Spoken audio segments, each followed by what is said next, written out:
Hello all welcome to Telugu యుక్తి. తాజాగా వెలువడిన 5 రాష్ట్రాల ఎన్నికల ఫలితాల్లో అందరి దృష్టిని ఆకర్షించింది తమిళనాడు ఎన్నికల ఫలితాలే. డీఎంకే, అన్నా డీఎంకే లాంటి బలమైన రాజకీయ పార్టీల మధ్యలో ఎటువంటి రాజకీయ నేపథ్యం లేకుండా విజయ్ 108 సీట్లను గెలుచుకున్నారు. అయితే హీరో చరిష్మా చూసి ఫ్యాన్స్ ఓటేసి గెలిపించారు అనుకుంటే మాత్రం మనం అపోహపడ్డట్టే. ఎందుకంటే ఫ్యాన్స్‌ని ఓటర్లుగా మార్చడానికి చాలా గ్రౌండ్ వర్క్ అవసరం. నిజమే, విజయ్ ఈ గ్రౌండ్ వర్క్ 17 ఏళ్ల క్రితమే మొదలుపెట్టారు. ఆ 17 ఏళ్ల గ్రౌండ్ వర్క్, వ్యూహాలు, అదృష్టం అన్నీ కలిసొచ్చి ఈరోజు విజయ్ గెలిచారు. కానీ ఈ గెలుపు సంకీర్ణ ప్రభుత్వ రూపంలో ఆయన ముందు భారీ సవాళ్లను పెట్టింది. విజయ్ గెలవడానికి చేసిన గ్రౌండ్ వర్క్ ఏంటి? రానున్న రోజుల్లో విజయ్ ఎదుర్కోవాల్సిన సవాళ్లు ఏంటి? అనేవి క్లుప్తంగా వివరించే ఒక ప్రయత్నం చేస్తాను. నిజానికి విజయ్ ఈ గ్రౌండ్ వర్క్ 2009 జూలైలోనే స్టార్ట్ చేశారు. తన ఫ్యాన్ క్లబ్స్‌తో విఎంఐ విజయ్ మక్కల్ ఇయక్కం పేరుతో ఒక వెల్ఫేర్ అసోసియేషన్‌ని స్టార్ట్ చేశారు. అది ఆల్ ఓవర్ తమిళనాడు చిన్న చిన్న యూనిట్స్‌గా గ్రో అయ్యి 85,000 యూనిట్స్‌కి చేరుకుంది. ఈ యూనిట్స్ క్షేత్రస్థాయిలో ఫ్యాన్స్ అసోసియేషన్‌లా కాకుండా చాలా డిసిప్లిన్ అండ్ డెడికేషన్‌తో ప్రజల మధ్యలోకి బలంగా వెళ్ళాయి. అది విజయ్‌కి ఒక స్ట్రాంగ్ క్యాంపెయినింగ్‌గా పనిచేసిందని చెప్పొచ్చు. ఈ యూనిట్ సహాయంతో రక్తదాన శిబిరాలు, మెడికల్ క్యాంప్స్, విద్యార్థులకు ఎడ్యుకేషన్ సపోర్ట్, విపత్తు సహాయక చర్యలు వంటి వాటిని చాలా యాక్టివ్‌గా నిర్వహించి లోకల్ బాడీస్‌లో ఒక నమ్మకాన్ని నిర్మించుకున్నారు. 2011 ఎలక్షన్ సమయంలో విజయ్ తండ్రి చంద్రశేఖర్ జయలలిత గారిని మీట్ అయిన తర్వాత ఈవీఎంఐ అసోసియేషన్ అన్నా డీఎంకే పార్టీకి తమ మద్దతును తెలిపింది. అయితే ఆ తర్వాత విజయ్ పాలిటిక్స్‌లో డైరెక్ట్‌గా యాక్టివ్‌గా లేరు. 2020-21 మధ్యలో విజయ్ తండ్రి ఆల్ ఇండియా దళపతి విజయ్ మక్కల్ ఇయక్కం అనే ఒక పార్టీని స్టార్ట్ చేశారు. కానీ దానిని విజయ్ నేరుగా తిరస్కరించారు. తనతో ఆ పార్టీకి డైరెక్ట్‌గా గానీ, ఇండైరెక్ట్‌గా గానీ ఎలాంటి సంబంధం లేదు అని, ఇంకా ఎవరైనా తన ఇమేజ్‌ని వాడుకొని గనక ప్రచారం చేస్తే లీగల్ యాక్షన్ తీసుకుంటా అని ప్రకటించారు. ఈ వీఎంఐ సంస్థ 2021లో స్థానిక సంస్థల ఎన్నికల్లో పోటీ చేసి 115 స్థానాల్లో విజయం సాధించింది. ఇక 2024లో విజయ్ టీవీకే పార్టీని లాంచ్ చేశారు. ఆ పార్టీని గెలుపు వైపుగా నడిపించిన అంశాలు మనం ఈ విధంగా చెప్పుకోవచ్చు. విజయ్ రాజకీయంగా మొదటి నుంచి స్పష్టమైన వైఖరిని అనుకరించారు. ఆయన మెయిన్ పాయింట్స్ అయిన సామాజిక న్యాయం, సమానత్వం ఈ పాయింట్స్ ని ప్రజల్లోకి బలంగా తీసుకువెళ్ళగలిగారు. ఆయన ప్రతిపక్షాలపై ఎప్పుడూ వ్యక్తిగత దూషణకు వెళ్ళలేదు. ఎవరితో పొత్తు లేకుండా ఇండిపెండెంట్ గానే పోటీ చేస్తాను అన్నారు. పార్టీ అభ్యర్థుల ఎంపిక విధానంలో కూడా టీవీకే పార్టీ ఒక కొత్త విధానాన్ని అవలంబించింది. సంప్రదాయ పద్ధతిలో కాకుండా కార్పొరేట్ స్టైల్లో ఇంటర్వ్యూలు చేశారు, బ్యాక్గ్రౌండ్ చెక్స్ చేశారు. సామాజిక వర్గాల సమీకరణ ప్రకారం వెనుకబడిన వర్గాలకు రిజర్వ్ చేయబడిన నియోజకవర్గాల్లో మాత్రమే కాకుండా వేరే నియోజకవర్గాల్లో కూడా వారికి అవకాశాన్ని ఇచ్చారు. ఉదాహరణకు సోషల్ మీడియాలో ఫుల్లీ ట్రెండింగ్గా ఉన్న విజయ్ దాము, ఆయన ఒక ఆటో డ్రైవర్, రోయపురం నియోజకవర్గంలో ఎమ్మెల్యేగా గెలిచారు.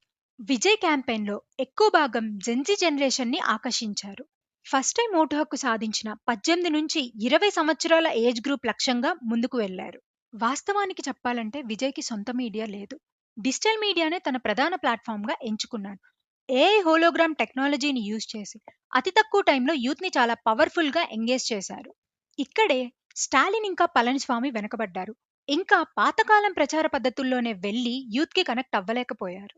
ఇంకా ఈ మధ్య కాలంలో వచ్చిన విజయ్ మూవీస్ కూడా ప్రజల మీద ఇంపాక్ట్ చూపించి ఉండొచ్చు.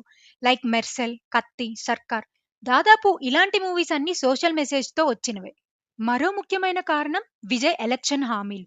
స్టూడెంట్స్‌కి 15,000, నిరుద్యోగులకు 4,000, సంవత్సరానికి 6 ఫ్రీ ఎల్‌పీజీ సిలిండర్లు, మహిళలకు ఫ్రీ బస్ ప్రయాణం ఇలాంటి పథకాలన్నీ గ్రామాల్లో ఇంకా మహిళల్లో విజయ్‌కి మద్దతుని కూడబెట్టాయి. మధ్యలో విజయ్ కుటుంబ వివాదాల్లో చిక్కుకున్నా సరే వాటన్నిటిని స్ట్రాంగ్ గానే అధిగమించారు. ఎంజీఆర్, జయలలిత లాంటి సక్సెస్ స్టోరీలను మాత్రమే కాకుండా కమల్ హాసన్, విజయకాంత్ లాంటి దిగ్గజాలు తడబడిన చోట వాళ్ళ ఫెయిల్యూర్ కేస్ స్టడీస్ ని కూడా పరిగణలోకి తీసుకొని తన వ్యూహాన్ని విజయ్ సిద్ధం చేసుకున్నారు. ఇక్కడి వరకు విజయ్ ప్రయాణం చరిత్రలో గుర్తుండిపోయేలానే ఉంది.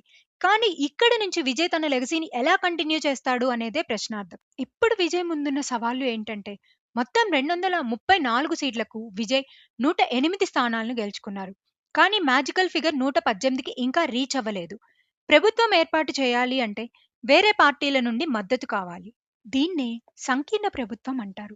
సాధారణంగా సంకీర్ణ ప్రభుత్వంలో అస్థిరత ఎక్కువ. ఎవరు ఏ టైంలో డ్రాప్ అయినా సరే ప్రభుత్వం కూలిపోతుంది. ప్రభుత్వం ఏ నిర్ణయాన్ని తీసుకొని స్వతంత్రంగా ముందుకు వెళ్ళలేదు. దాదాపు ఇదే పరిస్థితుల్లో ఢిల్లీలో అరవింద్ కేజ్రీవాల్ 2013లో సంకీర్ణ ప్రభుత్వాన్ని ఏర్పాటు చేశారు. కానీ ఏర్పాటు చేసిన 49 రోజుల తర్వాత కేజ్రీవాల్ పదవికి రాజీనామా చేసి మళ్ళీ 2015 ఎలక్షన్‌లో గెలిచి సీఎం అయ్యారు. మరి డీఎంకే, అన్నా డీఎంకే లాంటి బలమైన ప్రతిపక్ష పార్టీలున్న తమిళనాడులో ఇలాంటి పరిస్థితుల్ని విజయ్ ఎలా ప్రతిఘటిస్తారో చూడాలి. ఇంకా ఫ్రీబీస్. విజయ్ ఎన్నికల మేనిఫెస్టోలో చాలా హామీలనే ఇచ్చారు. వీటన్నిటికీ అయ్యే ఖర్చు రాష్ట్ర బడ్జెట్ కన్నా ఎక్కువే ఉండొచ్చు అని నిపుణులు అంచనా వేస్తున్నారు. ఇలాంటి ఫినాన్షియల్ సిచ్యువేషన్‌లో విజయ్ ఇచ్చిన హామీలన్నిటినీ నెరవేర్చగలుగుతారా? ఎన్నికల హామీలను నెరవేర్చడం ఒక్కటే కాదు, రాష్ట్రంలో ఉపాధి అవకాశాలు కల్పించాలి. రాష్ట్రం వైపు పెట్టుబడులను ఆకర్షించాలి. ఈ రెండిటిని ప్యారలల్‌గా బ్యాలెన్స్ చేసుకుంటూ గవర్నమెంట్‌ను ముందుకు నడిపించాలి. అన్నీ సవాళ్లేనా? విజయ్‌కి అనుకూలించే అంశాలేవీ లేవా అంటే ఉన్నాయి. దాదాపు విజయ అభ్యర్థులందరూ ఎన్నికలలో ఎక్కువ ఖర్చు పెట్టకుండా గెలిచిన వారే. వారందరూ గనక నిబద్ధతతో ఇంకా జవాబుదారీతనంతో పనిచేస్తే అది ఖచ్చితంగా విజయ్‌కి కలిసొచ్చే అంశమే అవుతుంది. అయితే తమిళనాడు రాజకీయ పరిస్థితుల గురించి ఆలోచిస్తే స్టాలిన్ పుట్టింది, పెరిగింది మొత్తం రాజకీయ కుటుంబంలోనే. అలాంటి స్టాలిన్ 5 సంవత్సరాలు అధికారంలో కొనసాగిన తర్వాత మళ్ళీ తన లెగసీని కంటిన్యూ చేయలేకపోయారు. మరి ఇలాంటి పరిస్థితుల్లో విజయ్ వచ్చాడు, గెలిచాడు, రిపీట్ అనేలాగా తన విక్టరీని కంటిన్యూ చేయగలుగుతాడా? లేదంటే ఎక్కడైనా రాజకీయ అనుభవ లోపంతో తడబడతాడా అనేది కాలమే నిర్ణయించాలి. ఇది మరి విజయ్ గెలుపు మీద, ఇంకా రేపు విజయ్ ఎదుర్కోవాల్సిన సవాళ్ల మీద ఒక సమగ్ర విశ్లేషణ. మీకు తెలియని ఏదైనా ఒక్క కొత్త విషయాన్నైనా ఈ వీడియో ద్వారా మీరు తెలుసుకున్నారని నేను అనుకుంటున్నాను.